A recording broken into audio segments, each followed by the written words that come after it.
हरे कृष्णा, जय श्रील प्रभुपाद। दूसरे अध्याय में भगवान श्री कृष्ण ने अर्जुन जी को शोक सागर से उबारने के उद्देश्य से आत्मा के स्वरूप की विशद व्याख्या की है और उन्होंने जिस मार्ग को भक्तों के लिए सही बताया है वह है कृष्ण भावनामृत मार्ग। अतः एक मनुष्य केवल कृष्ण भावनामृत के मार्ग पर चलकर ही अपने आप को हर परिस्थिति से उबार सकता है। तो चलिए आज हम तीसरे अध्याय का पहला श्लोका करते हैं। पहला श्लोका।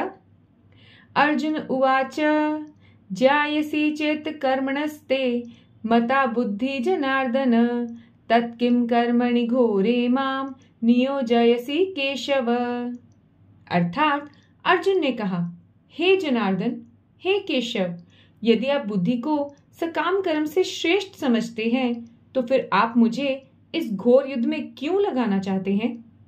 अब अनुवाद के अनुसार आज अर्जुन जी भगवान श्री कृष्ण से एक प्रश्न पूछ रहे हैं कि हे केशव, जब बुद्धि को आप सकाम कर्म से बेहतर समझते हैं तब फिर वे उन्हें क्यों कह रहे हैं कि वे इस युद्ध भूमि में युद्ध करें।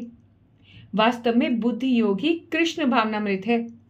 अर्जुन जी को बुद्धि योग या कृष्ण भावनामृत ऐसा लगा मानो वे अपने सक्रिय जीवन से संन्यास लेकर एकांत स्थान में तपस्या का अभ्यास हो, क्योंकि कभी कभी कृष्ण भावनामृत को भूल से ये समझ लिया जाता है कि अगर भक्ति करनी है या नाम जप करना है तो एकांत स्थान में जाना होगा, किंतु ये केवल सन्यासियों के लिए है।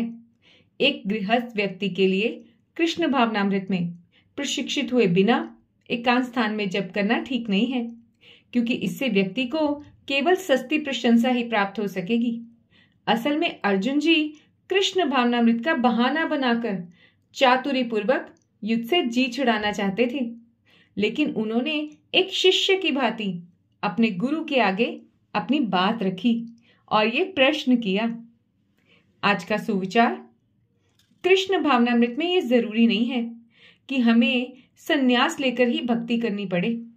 सन्यासी जीवन में तो ये अनिवार्य है, लेकिन गृहस्थ जीवन में अपने सारे सकाम कर्मों को निष्काम कर्मों में बदल कर ही हम भक्ति कर सकते हैं। उसके लिए हमें किसी एकांत स्थान में जाने की जरूरत नहीं है, क्योंकि गृहस्थ जीवन में रहकर भक्ति करने से बेहतर और कुछ भी नहीं है। इसलिए ये कभी भी ना सोचें कि अगर भक्ति करनी है तो एकांत स्थान में या जंगलों में जाकर करनी होगी, क्योंकि अगर एकांत स्थान में भी एक बार भी आपका ध्यान भौतिक चिंतन पर गया तो सब कुछ व्यर्थ हो जाएगा। इसलिए अपने दिए हुए कर्मों के साथ ही गृहस्थ जीवन में रहकर ही भक्ति करते रहिए और नाम जप करिए और बोलते रहिए, हरे कृष्ण कृष्ण कृष्ण हरे हरे, हरे राम राम राम हरे हरे, और खुश रहिए।